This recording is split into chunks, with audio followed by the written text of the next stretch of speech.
देवादिदेवं नमामि तं शब्दरूपम् अखण्डसुखं प्रदन्ति मोक्षम् जातो ध्यावत शकलम् उपरत है भवपान शोकलेर गुरुदेव नमः परमानंद बंधन काट्यों जीव का उजला हमसे बना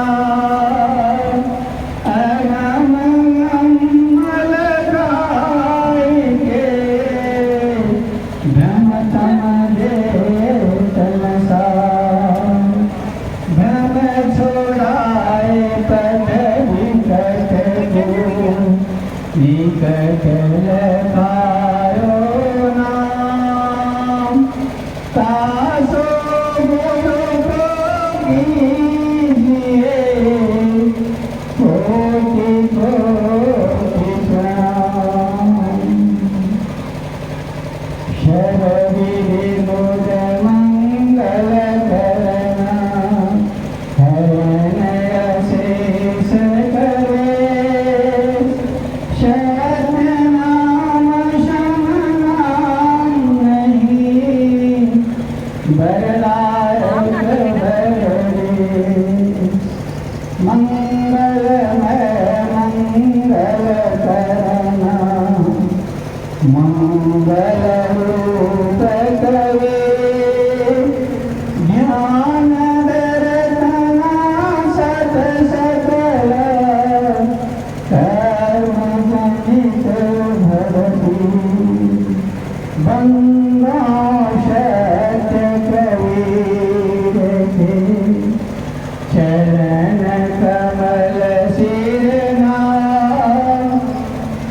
जासु ज्ञान दिन करन कर भ्रम तम दे तमसा अब हम आयो शरण में नाश हुई आते सर्वारंभ में ध्यावत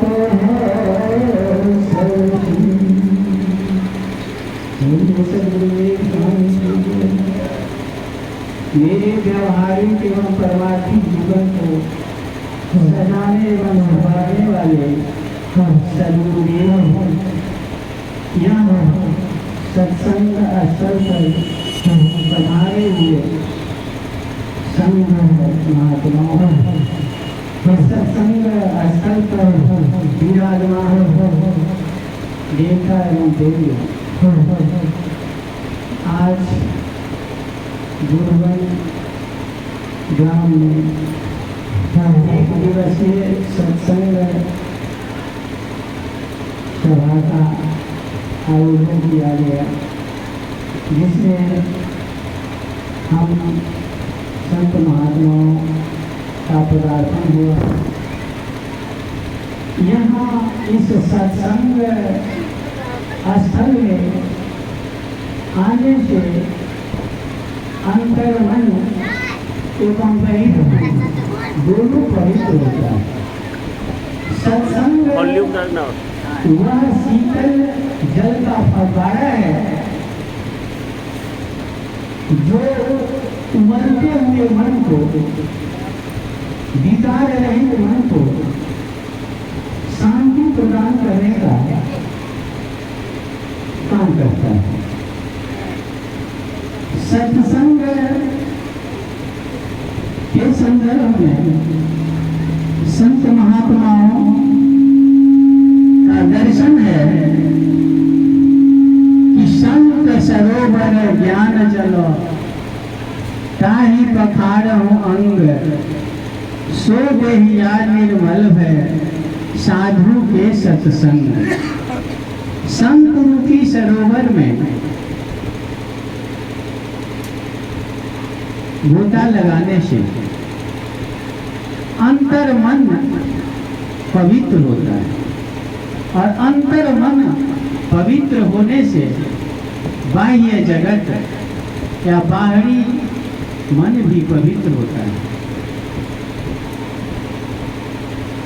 राम बुलावा भेजिया दिया कबीरा रोय, जो सुख है सत्संग में सो वैकुंठ न हो। राम बुलावा भेजिया, हम सभी इस संसार में आए हैं, गुरु कसौटी खाए, गुरु के द्वारा जो हमें उपदेश मिलता है उस उपदेश पर चलना बहुत मुश्किल है। आरा के धार पर चलने के समान है, अग्नि प्रवाहित हो रहा है उसमें चलने के समान है। यदि उसमें हम चल लिए या उस उपदेश को अपना लिए तो फिर हमारा बेड़ा पार है। राम बुलावा भेजिया दिया कबीरा रोय, कबीर साहब मार्गदर्शन देते हैं, मार्गदर्शन पर चलने के लिए उत्प्रेरित करते हैं, और वो कहते हैं जो सुख है सत्संग में सो वैकुंठ न होए। वैकुंठ जाने के बाद कुछ दिनों का जो कमाई होता है, जो धर्म इकट्ठा किए हुआ रहता है, वह जब तक है तब वह वैकुंठ में रहता है। वह समाप्त हुआ फिर उसको 84 का चक्कर लगाना पड़ता है। और सत्संग के प्रभाव, सत्संग के फल से हमें सद्गति प्राप्त होती है, मुक्ति प्रदान होता है।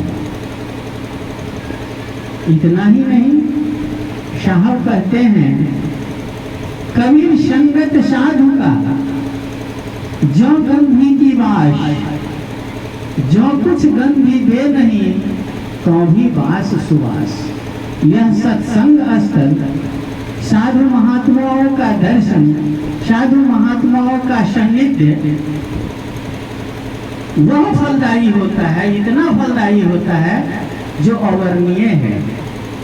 उदाहरणार्थ, इत्र बेचने वाले के पास हम इत्र नहीं भी खरीदेंगे फिर भी हमें सुगंध की प्राप्ति होगी।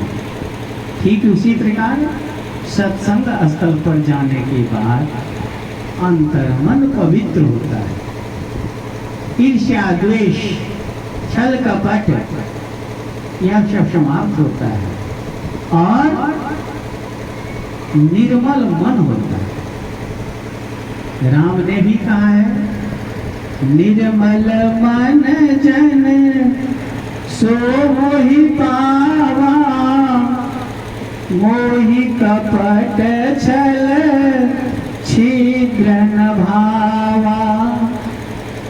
जिसका मन निर्मल हो गया है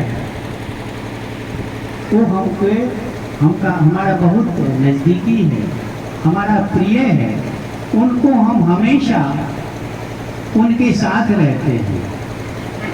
और जिनके पास छल कपट, ईर्ष्या, द्वेष, उनसे हम कोसों दूर रहते हैं।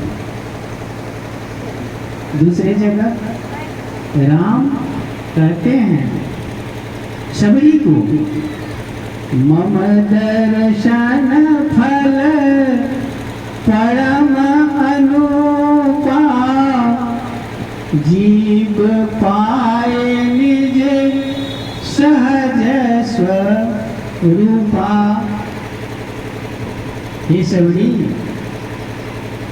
मम दर्शन फल परम अनुपा, हमार दर्शन के फल अनुप चाहिए, मैथिली में चलो हम सब। किंतु ऐ जीव के निस्तार, ऐ जीव के कल्याण, ऐ जीव के बेड़ा पार कखन हेतै जखन ओ अपन सहज स्वरूप के अपन रूप के वो प्राप्त कर लेते वो कखन हेतै जखन हमरा अहाँ के आत्मज्ञान भ जाए।